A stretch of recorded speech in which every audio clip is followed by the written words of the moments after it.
मैं हूं शिराज राय और आज आपके लिए क्लास 12 का चैप्टर नंबर 1 हम स्टार्ट करने जा रहे हैं। चैप्टर का नाम है इलेक्ट्रोस्टैटिक। सो जल्दी जल्दी कॉपी पेंसिल वगैरह निकालें और लेक्चर को नोट करें।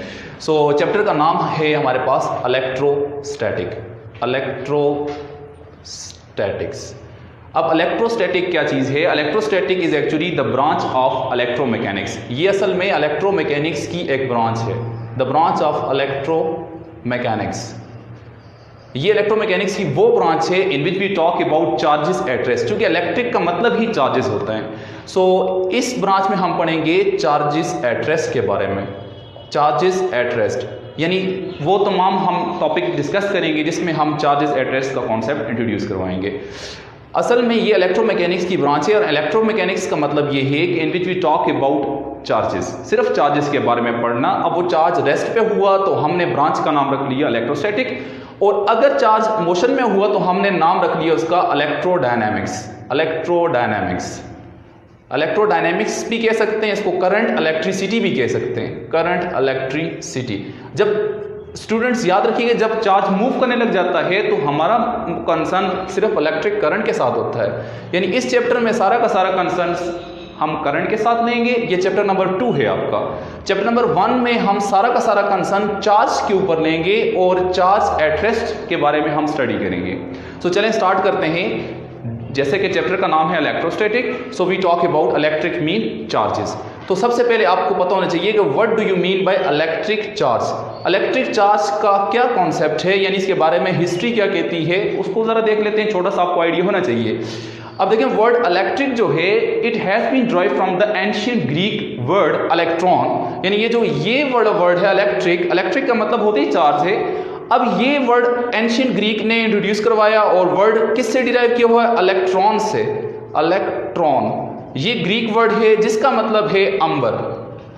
यानी बात है 600 BC की, यानी 600 कबले मसीह की बात है। बहुत पुराना कॉन्सेप्ट है चार्ज के बारे में। लोगों ने कहा कि अंबर टाइप मटेरियल है और वो चीज़ों को अपनी तरफ अट्रैक्ट करता है। जब चीज़ों को अपनी तरफ अट्रैक्ट करता है तो उस मटेरियल का नाम इन्होंने अंबर रख लिया, जिसका मतलब होता है इलेक्ट्रॉन। और जो लेटेस्ट अभी हम जिसको पढ़ रहे हैं दैट इज इलेक्ट्रिक या इलेक्ट्रिक चार्ज के बारे में। जो अभी कॉन्सेप्ट है वो एंशिएंट ग्रीक से वर्ड इलेक्ट्रॉन से डिराइव हुआ था। अब हम बात करते हैं, ये तो बात समझ आ गई हमें कि ये एंशिएंट ग्रीक कॉन्सेप्ट था। फिर सर बेंजामिन फ्रैंकलिन आए, जिन्होंने 18वीं सदी में सर बेंजामिन फ्रैंकलिन ये पहला बंदा था जिसने फ्लेवर ऑफ चार्जेस इंट्रोड्यूस करा। He introduce the flavour of charges यानी सबसे पहला कॉन्सेप्ट जो है जिसने दिया गोल्ड लीफ इलेक्ट्रोस्कोपी डिस्कवर की, जो आपने 10th क्लास में पढ़ी थी, जिसमें सिमिलर चार्जेस रिपेल करते थे, ऑपोजिट चार्जेस अट्रैक्ट करते थे। यानी he introduced flavour of charges. What do you mean by flavour of charges? Flavour का मतलब होता है कि similar charges repel each other while opposite charges attract each other. यानी इसने इंट्रोड्यूस करवाया पॉजिटिव रिपेल करेगा, नेगेटिव भी रिपेल करेगा, व्हाइल पॉजिटिव नेगेटिव अट्रैक्ट करेंगे। यानी ये अट्रैक्ट करेगा, ऐसे चार्जेस अट्रैक्ट करेंगे और ऐसे चार्जेस रिपेल करेंगे।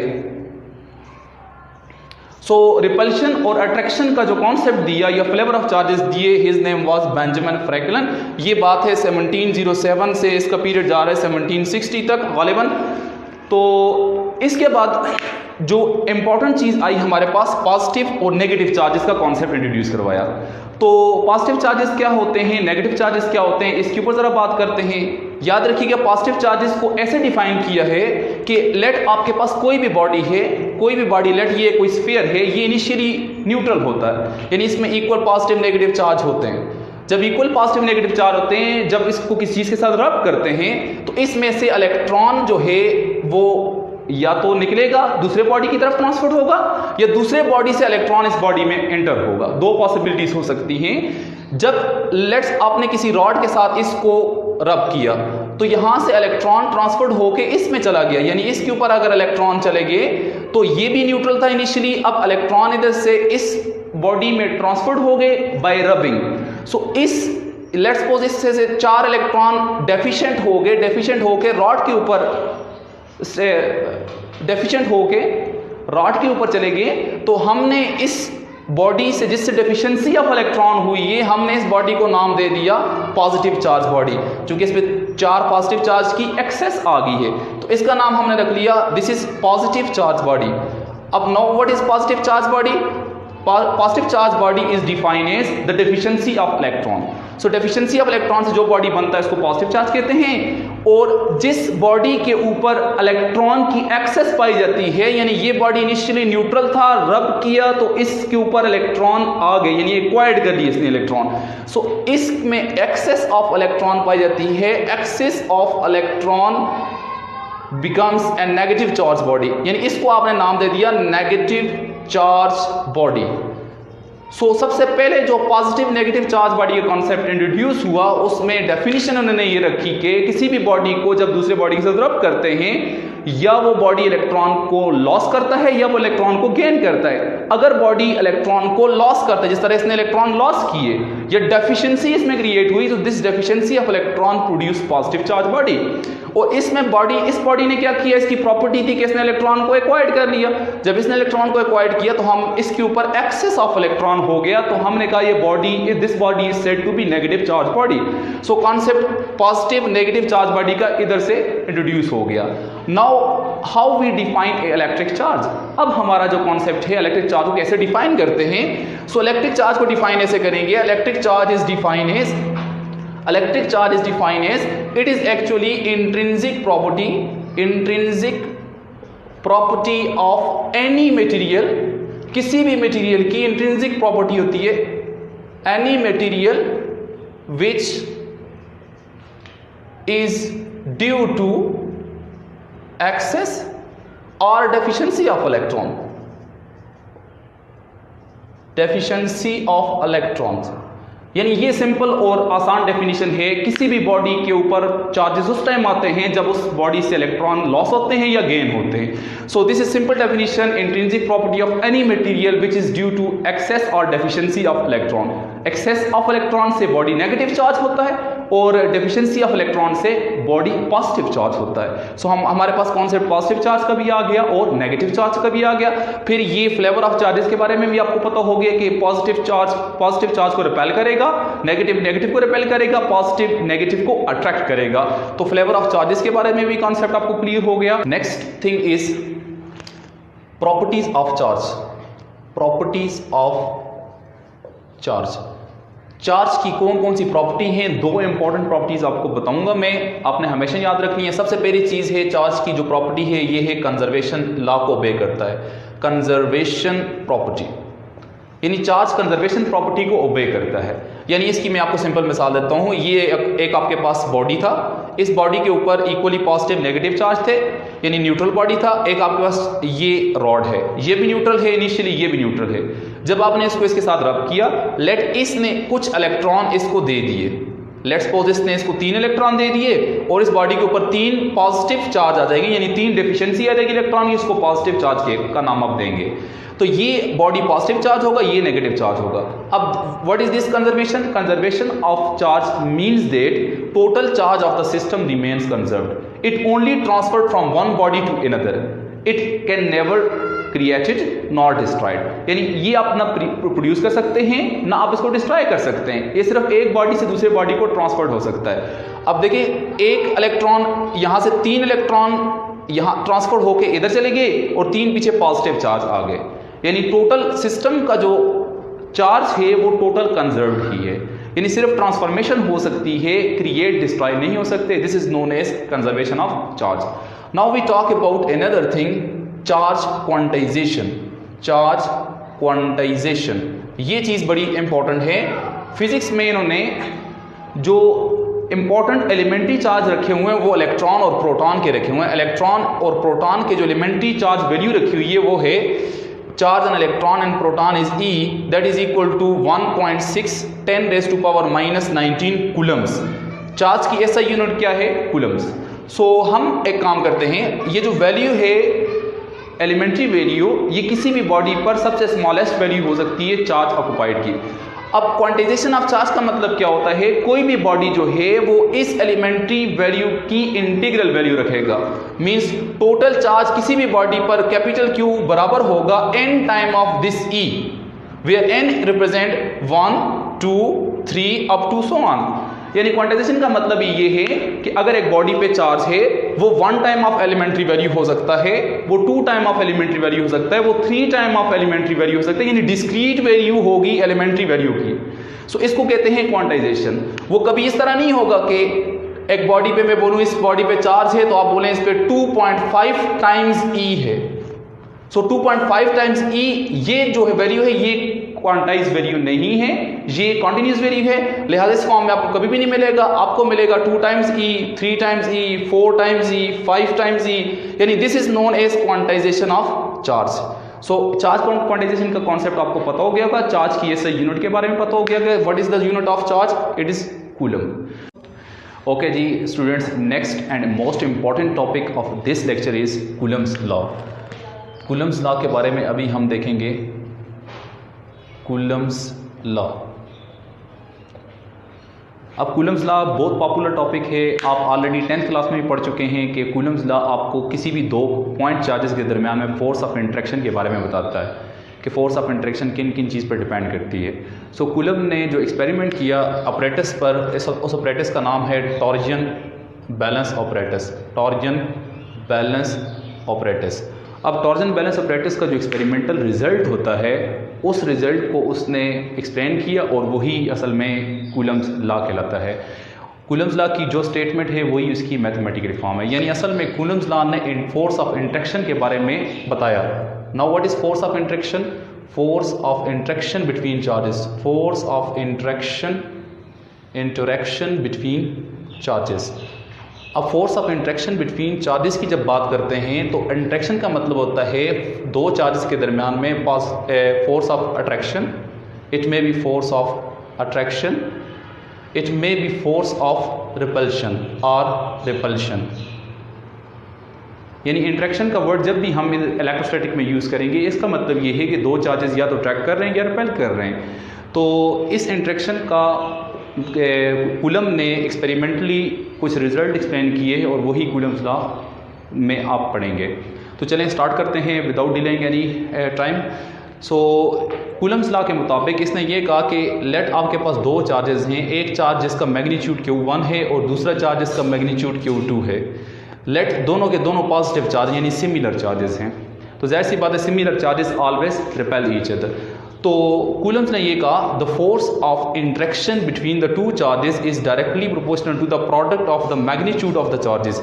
Call them equation number 1। यानी उस स्टेटमेंट का पार्ट एक ये है कि force of interaction product of magnitude पे डिपेंड करती है, यानी प्रोडक्ट ऑफ मैग्नीट्यूड के साथ डायरेक्टली रिलेटेड है। If you increase the product of the magnitude then force of interaction also increases. इसकी मैं आपको सिंपल और आसान मिसाल देता हूँ। आपके पास यूँ भी हो सकता है इफ़ यू इंक्रीज या if you are double the magnitude of the charges, यानी चार्जेस के मैग्नीट्यूड को आप डबल करते हैं। लेट इसको भी 2 टाइम करते हैं, इसको भी 2 टाइम करते हैं, तो फोर्स ऑफ इंटरेक्शन आपसे पूछे कितनी होगी तो आप सिंपल बता सकते हैं force of interaction becomes 4 time of its initial value. चूंकि ये भी 2 टाइम हुई, ये भी 2 टाइम हुई, तो 2 2s are 4, तो force of interaction between the charges will increases and how much increases 4 time of its initial value. आपसे यूं भी कह सकते हैं कि आपके पास लेट एक चार्ज था Q, आपने उस Q चार्ज को तोड़ा, यानी उसमें से आपने डिवाइड किया, डिवाइड करके एक छोटा चार्ज बनाया, यानी आपके पास 2 चार्जेस आ गए।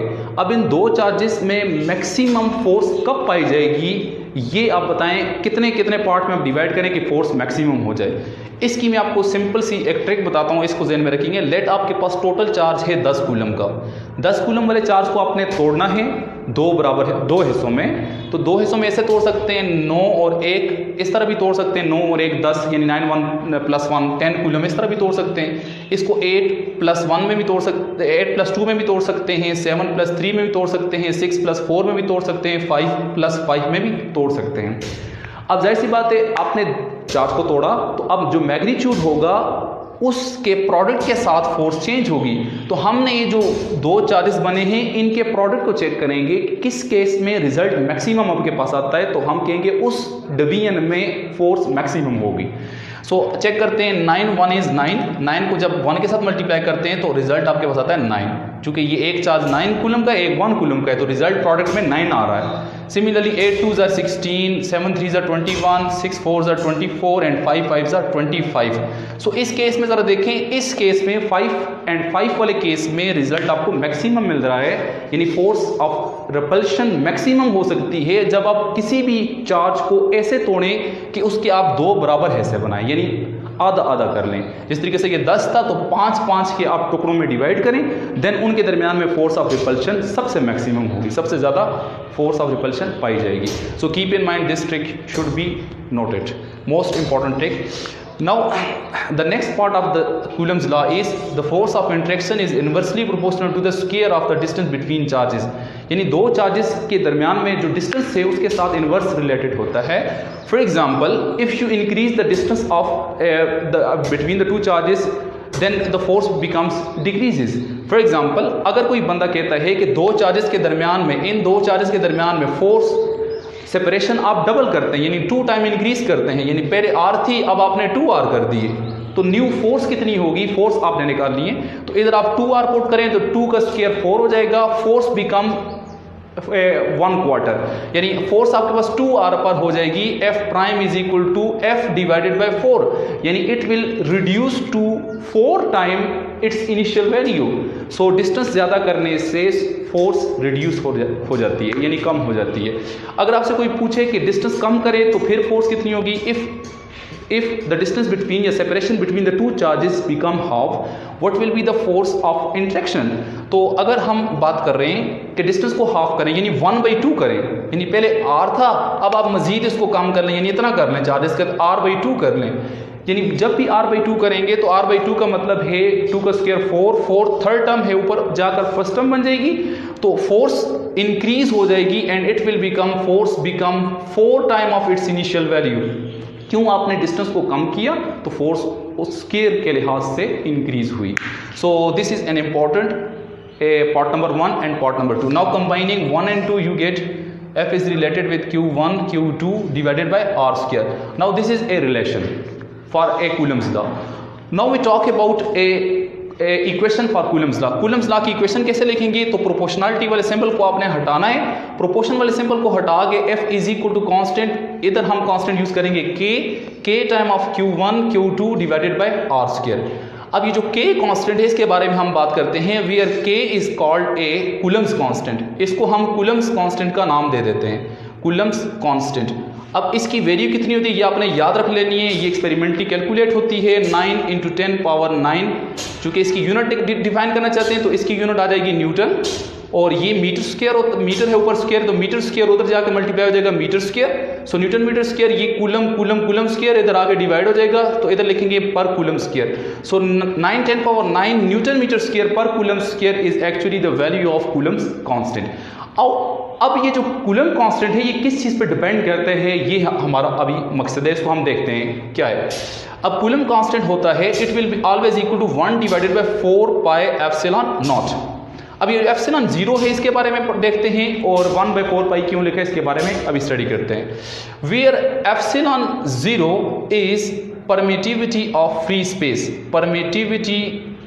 Permittivity of free space. अब what does it mean, permittivity किसको कहते हैं, परमिटिविटी का मतलब ये होता है it is actually property of a medium to stored electric field. ये किसी भी मीडियम की प्रॉपर्टी होती है to stored electric field, electric field को स्टोर करने की प्रॉपर्टी। सिंपल आप ये कर सकते हैं कितनी फील्ड एब्जॉर्ब कर रहा है, ये प्रॉपर्टी कहलाती है परमिटिविटी। अगर एप्सिलॉन 0 की मैं बात करूं इसका मतलब ये होता है नथिंग अदर देन एयर, यानी सिर्फ और सिर्फ या एयर होगी दो चार्ज, इन दो चार्जेस के दरमियान में कोई मीडियम नहीं है यानी वैक्यूम है, या इन दो चार्जेस के दरमियान में एयर है।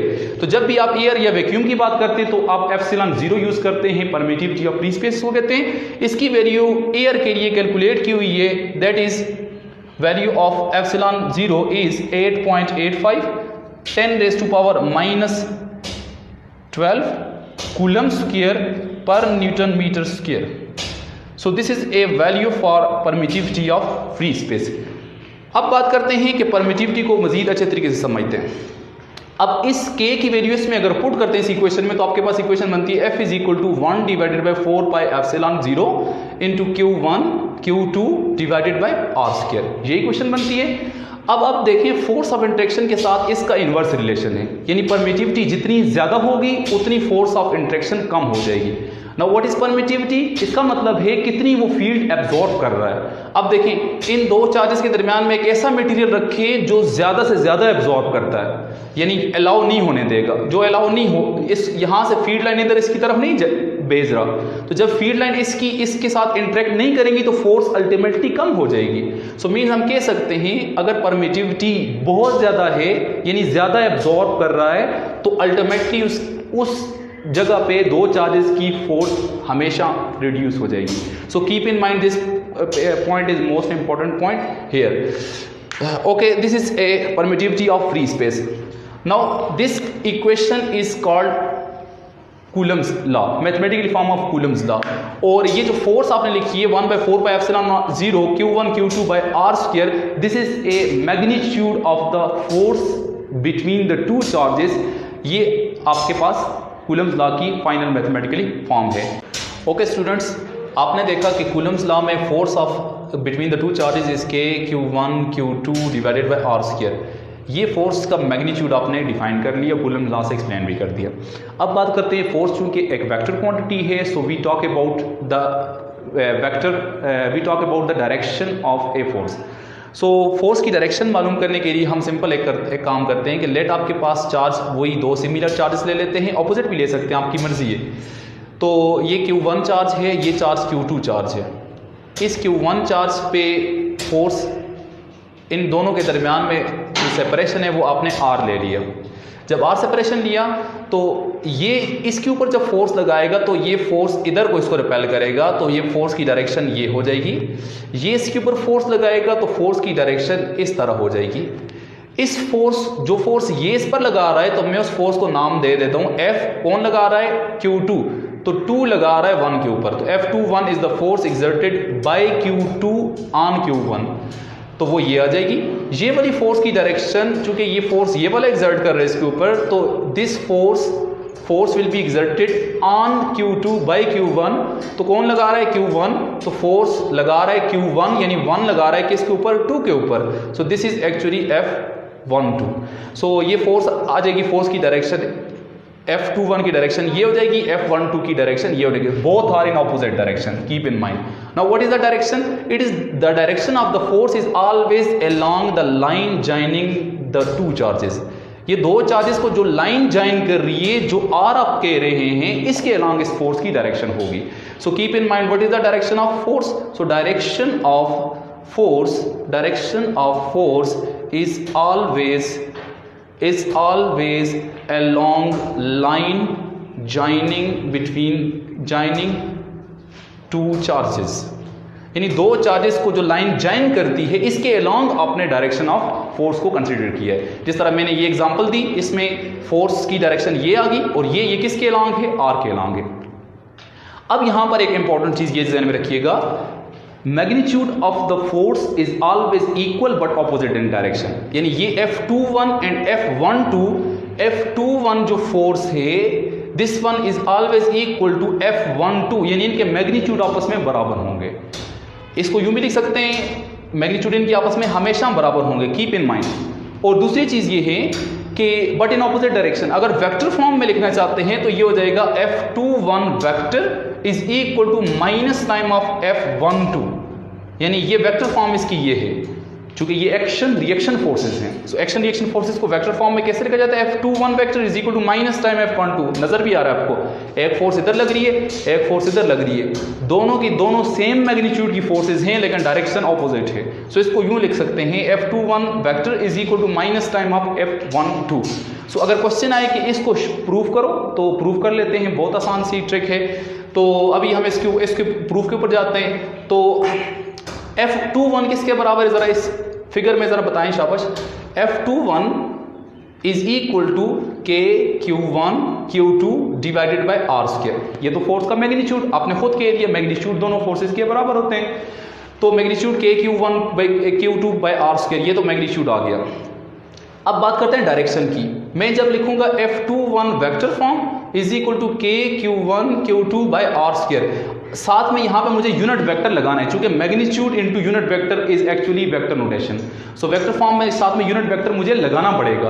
अब यूनिट वेक्टर जब मैं लगाऊंगा तो यूनिट वेक्टर किसके अलॉन्ग है, क्योंकि आपने कहा जी line joining between the charges, इसके अलॉन्ग डायरेक्शन लेंगे। अब यहाँ पर देखें इस चार्ज की पोजीशन है R1, इस चार्ज की पोजीशन है R2, इस चीज को समझिएगा, दिस पोजीशन इज R2।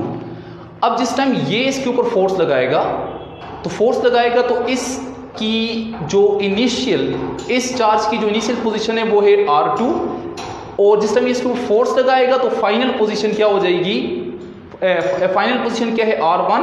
सो जो चेंज इन पोजीशन इसका आएगा that is equal to final position R1 minus R2, R1 minus R2, final position minus initial position. This is actually the change in position of this charge. इस charge की change in position होगी, और इस change in position को आप यूं भी लिख सकते हैं R12, R12, R12 is actually difference between final position and initial position. चूंकि ये फोर्स लगा रहा है तो फाइनल पोजीशन इसकी R1 है, इनिशियल पोजीशन इसकी वही R2 थी, इसकी नई पोजीशन होगी R12।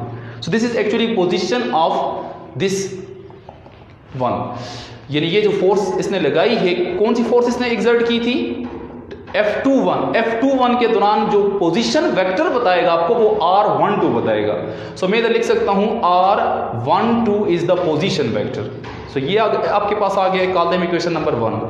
अब दूसरी F12 यानी इसकी फोर्स चेक करना चाहते हैं, तो इसकी फोर्स तो ये है, ये इस पे फोर्स लगा रहे हैं, वो है F12 is equal to K Q1 Q2 by are square. अब ये तो आ गया इसका मैग्नीट्यूड। अब डायरेक्शन लिखना चाहते हैं तो F12 is equal to K time of Q1 Q2 by are square. Vector form में लिखेंगे तो साथ में यूनिट वेक्टर डालेंगे। अब यूनिट वेक्टर कैसे होगा, अब देखें ये फोर्स लगा रहा है तो इसकी इनिशियल पोजीशन है R1। अब जब इसके ऊपर फोर्स लगाएगा तो फाइनल पोजीशन इसकी R2 है, तो चेंज इन पोजीशन जो आएगी वो आएगी final position R2 minus initial position R1। This is actually change in position. अब इस चेंज इन पोजीशन को मैं नाम दे देता हूं R21। जिस तरह R1 माइनस R2 को मैंने R12 का नाम दिया था, इधर R2 माइनस R1 पोजीशन को मैंने R21 का नाम दे दिया। This is a position vector. So इधर लिख सकता हूं मैं R21 position vector, call them equation number 2। अब देखें मैं यूं भी लिख सकता हूं, कीप इन माइंड ये R12 जो है, R12 position vector is always equal to minus time of R21। चूंकि जाहिर सी बात है ये पोजीशन वेक्टर है, एक पोजीशन वेक्टर इधर है, दूसरा जाहिर सी बात है उसके ऑपोजिट है। सो पोजीशन वेक्टर हमेशा ऑपोजिट डायरेक्शन में लाई करेंगे, क्योंकि एक फोर्स इधर लग रही दूसरी इधर लग रही है। तो R12 this one is always equal to minus time of R21।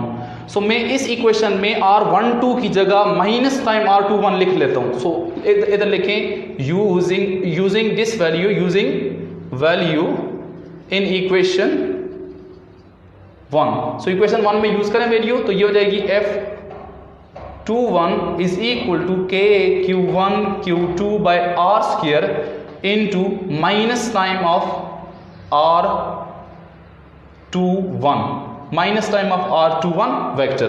अब ये माइनस है तो माइनस को शुरू में ले आए, तो ये हो जाएगी F21 is equal to minus शुरू में आ जाएगा, माइनस आपने शुरू में यहां से शुरू में ले आए यहां पर। तो ये जो सारी वैल्यू है, ये सारी value K Q1 Q2 by are square into R21, this one is equal to F12 vector.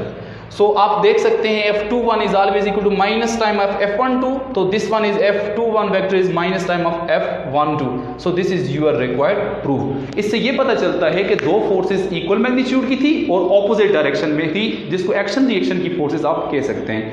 यहां पर एक और चीज ध्यान में रखिएगा कि जब कभी भी एक छोटा चार्ज है एक बड़ा चार्ज है, दो चार्जेस आपस पे फोर्सेस लगाएंगे तो फोर्सेस पहला दूसरे के मुकाबले में कितना लगाएगा, दूसरे पहले के मुकाबले में कितना लगाएगा।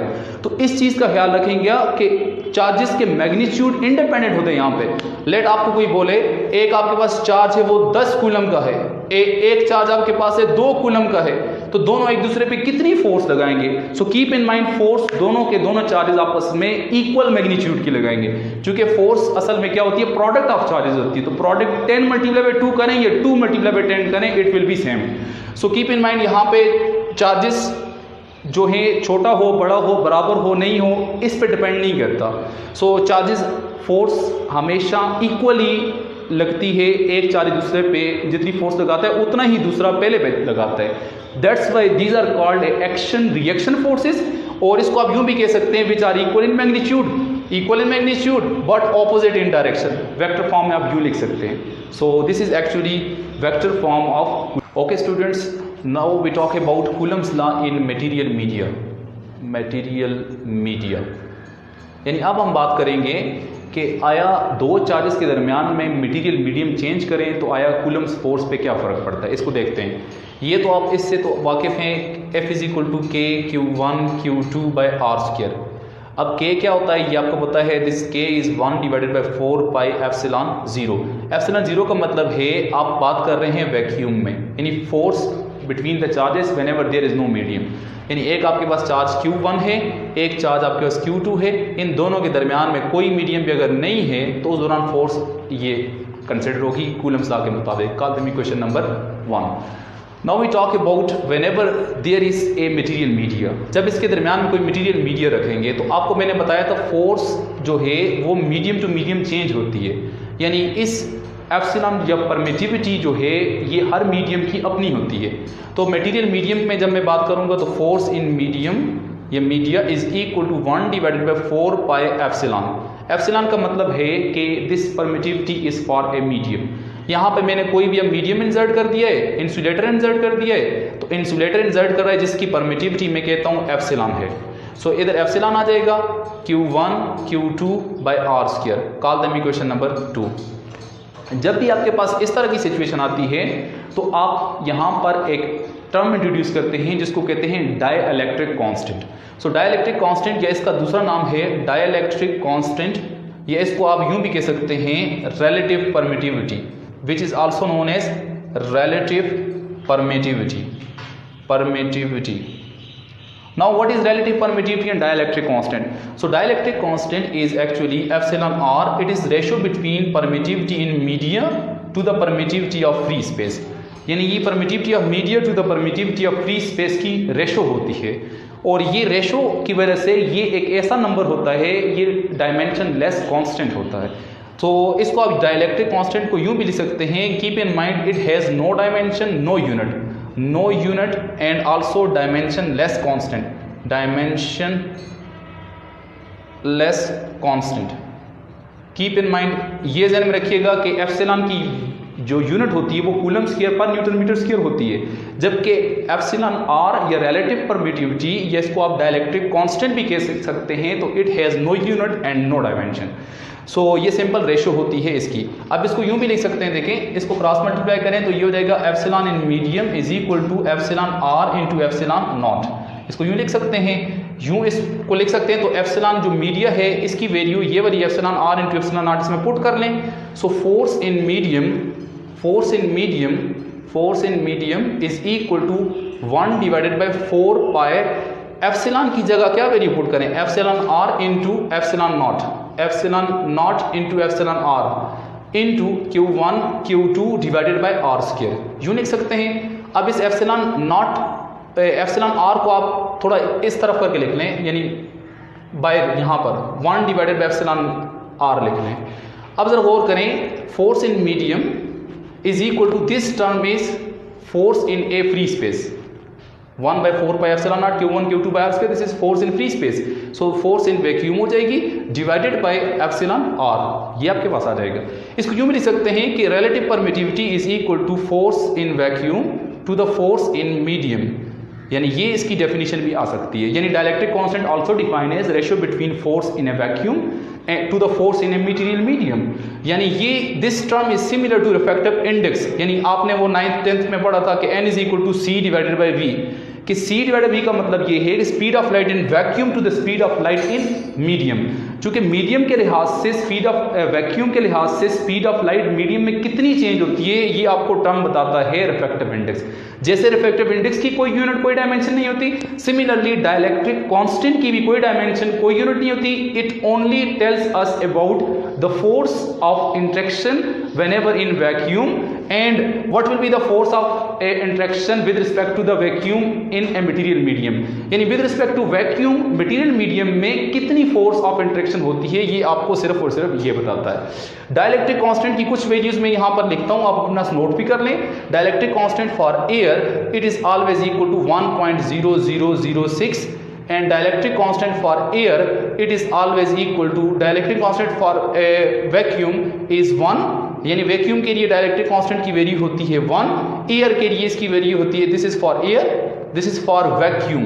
तभी मैंने वैक्यूम और एयर में तकरीबन डायलेक्ट्रिक कांस्टेंट आपस में बराबर होते हैं। इसके अलावा सबसे हाईएस्ट डायलेक्ट्रिक कांस्टेंट देखा गया है वाटर का, दैट इज 78.5। सो ये हमारे पास था Coulomb's law in medium. So Coulomb's law in medium में आपने जो इंपॉर्टेंट चीज़ देखी है वो डाइलेक्ट्रिक कांस्टेंट के बारे में इंफॉर्मेशन देखी है, और डाइलेक्ट्रिक कांस्टेंट के डेफिनेशन, इसकी डायमेंशन कोई यूनिट नहीं होती, और कुछ स्पेसिफिक मटेरियल हैं जिनकी डाइलेक्ट्रिक कांस्टेंट आपको पता होनी। ओके गाइस, अभी हम इंपॉर्टेंट सेगमेंट की तरफ जाते हैं, वो है आपके पास ईटा के एमसीक्यूज़, और एमसीक्यूज़ आपके लाए हैं, आपने एमसीक्यू को समझना है और अटेम्प्ट करना है। लेक्चर आपने सुना होगा 1 बाय 1, तो वही लेक्चर है, उसी से बनाए हुए हैं हमने एमसीक्यूज़, और कोशिश करें कि खुद अटेम्प्ट करें और टीचर मुझे इसका आंसर दें। सो एमसीक्यूज़ नंबर 1 में कह रहा है कि a charge is divided into 2 parts Q and Q minus Q separated by a distance r, the force of repulsion will maximum when Q is equal to Q by 4, Q is equal to Q by 2, Q is equal to Q and Q is equal to Q by 8। Video को pause करें और इसको attempt करें और मुझे answer बताएं। Okay, हो गया। अभी चलते हैं जी, ये वही वाला एमसीक्यू है। देखें, एक चार्ज था, आपने इसको डिवाइड किया, यानी 2 हिस्सों में डिवाइड किया, तो जाहिर सी बात है फोर्स ऑफ रिपल्शन पाई जाएगी। फोर्स ऑफ रिपल्शन कब मैक्सिमम होगी, इस चीज़ पे आपको मैंने बताया था कि जब भी कोई बड़ा चार्ज हो, आप उसको डिवाइड करते हैं बराबर 2 हिस्सों में, तो उसके मुख्तलिफ कम्बिनेशन बन सकते हैं। तो वो कम्बिनेशन आपने ली थी जहाँ पर आपको मैक्सिमम फोर्स मिलती थी या प्रोडक्ट मैक्सिमम आता था, वो तभी आता जब आपने आधा आधा किया था। तो ये हमारे पास चार्ज तो कैपिटल Q था, तो अगर आप कैपिटल Q को Q by 2 और Q by 2 में रखेंगे तो आपके पास रिजल्ट जो होगा वो मैक्सिमम आएगा। So your correct option in this MCQs is Q by 2, यानी आप Q by 2 यानी आधा आधा चार्ज रखेंगे तो रिजल्ट आपके पास force of interaction will be maximum. Okay, MCQs number 2 के ऊपर जाते हैं। सेकंड एमसीक्यूज में आपसे कह रहा है कि unit of relative permittivity, relative permittivity का दूसरा नाम भी आपको बताया था डाइलेक्ट्रिक कांस्टेंट। इसकी यूनिट बतानी है क्या है, वीडियो को पॉज करें और जल्दी से इसका ऑप्शन मुझे बताएं। ओके,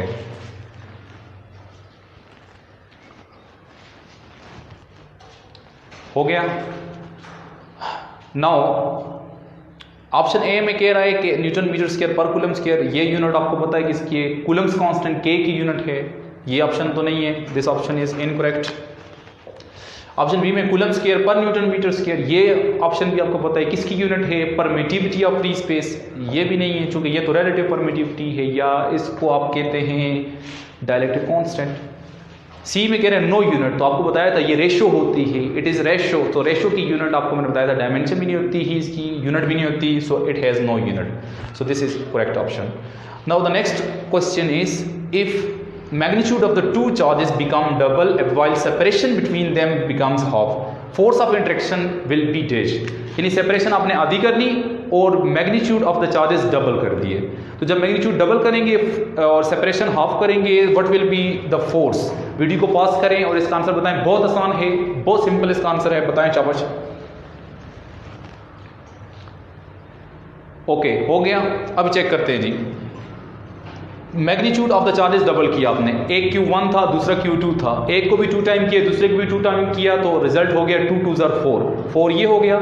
अब सेपरेशन डिनोमिनेटर पे आ जाएं, सेपरेशन आपने की हाफ यानी r/2 किया, तो होल स्क्वायर करेंगे तो 2 का स्क्वायर 4 हो जाएगा। थर्ड टर्म में क्या हो जाएगी, फर्स्ट टर्म, तो 4 4s are 16, यानी आपका रिजल्ट आ जाएगा 16 टाइम f। सो ये सारे ऑप्शन इसके इनकरेक्ट हैं। सो 16 टाइम f आपके पास हो जाएगा। This is MCQs, last MCQs. अब चलते हैं आपके होम टास्क की। गाइस, ये था आज का लेक्चर जिसमें आपने लेक्चर नंबर 1 था सेकंड ईयर का, जिसमें आपने इंट्रोडक्शन देखा इलेक्ट्रोस्टैटिक का, इलेक्ट्रोस्टैटिक क्या होता है, इलेक्ट्रिक चार्ज क्या होता है, उसके बारे में देखा। फिर आपने कूलम्स लॉ को सीखा है कि कूलम्स लॉ क्या होता है, उसकी में डाइलेक्ट्रिक कांस्टेंट क्या होता है, कूलम्स कांस्टेंट क्या होता है, किस चीज़ पर डिपेंड करता है। और फिर परमिटिविटी ऑफ फ्री स्पेस के बारे में देखा आपने, वो क्या होती है, मीडियम के बारे में देखा, वेक्टर फॉर्म देखी जो कूलम्स लॉ की जो मोस्ट इंपॉर्टेंट है, एक्शन रिएक्शन फोर्सेस वाले कॉन्सेप्ट। फिर ईटा के लास्ट में हमने एमसीक्यूज अटेम्प्ट किए। और the final and your home task is here, आपके लिए एक छोटा सा एक एमसीक्यूज मैंने रखा है, वो है if you have two charges Q and 100 times Q, यानी एक चार्ज Q है दूसरा 100 टाइम्स Q है, then the force between them is F, इनके दरमियान में फोर्स F है, force by 100 times Q on Q will be dash, यानी 100 टाइम्स वाला जो चार्ज है वो Q पर कितनी फोर्स एक्सर्ट करता है ये आपने बताना है। A में कह रहा है F, B में कह रहा है 2F, C में कह रहा है 100 टाइम्स F एंड D में कह रहा है F डिवाइडेड बाय 100। तो इन सारे ये एमसीक्यूज आप इजीली सॉल्व कर सकते हैं, क्योंकि अगर आपने लेक्चर गौर से सुनना है तो आप इजीली इसको अटेम्प्ट कर सकते हैं। इसको जल्दी से अटेम्प्ट करें और कमेंट सेक्शन में इसका आंसर करें। और इसके साथ आज की वीडियो में आपसे इजाज़त चाहते हैं। आगे आने वाली first year and second year की वीडियोस अगर आप देखना चाहते हैं तो इस चैनल को सब्सक्राइब भी करें, लाइक भी करें और बेल आइकन पे ज़रूर क्लिक करें, ताकि आपको अच्छी से अच्छी वीडियो और अच्छे से अच्छे तरीके से फैसिलिटेट कर सकें हम। तो इसके साथ हम आपसे इजाज़त चाहते हैं। Thank you.